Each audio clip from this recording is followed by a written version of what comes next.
Despite the UK voting to wrestle back control from the bloc, the European Parliament draft proposal will allow the EU tell Britain what to do during any post-Brexit transition period.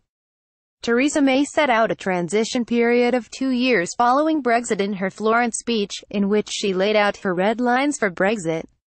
Chancellor Philip Hammond had previously pushed for a lengthy transition of up to 3 years, while hard-line Brexiteers including Tory MP Owen Paterson described putting off the nation's EU evacuation as absolute tosh. The European draft paper outlines a slew of concessions, including limiting UK benefits from future EU agreements, and forcing British courts to abide by the European Human Rights Convention.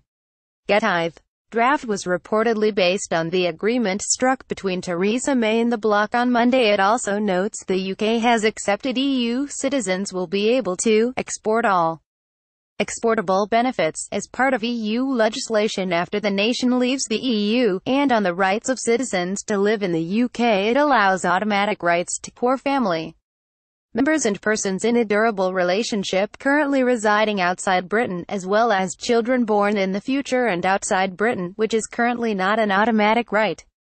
In the UK, the draft was reportedly based on the agreement struck between Theresa May and the bloc earlier this week, before the Prime Minister's plans were thwarted by her Commons allies over disagreement on the Irish border. However, in an as yet unconfirmed part of the draft, the agreement makes a concession to the UK by allowing British citizens living inside the EU on Brexit Day, March 29, 2019, the right to travel and live anywhere in the bloc.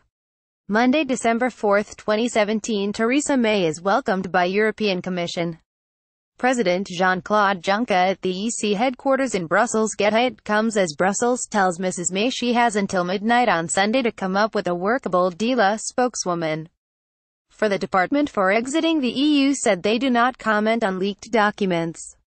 It comes as Brussels tells Mrs. May she has until midnight on Sunday to come up with a workable Brexit deal, or EU leaders will not be able to open trade talks at next week's summit.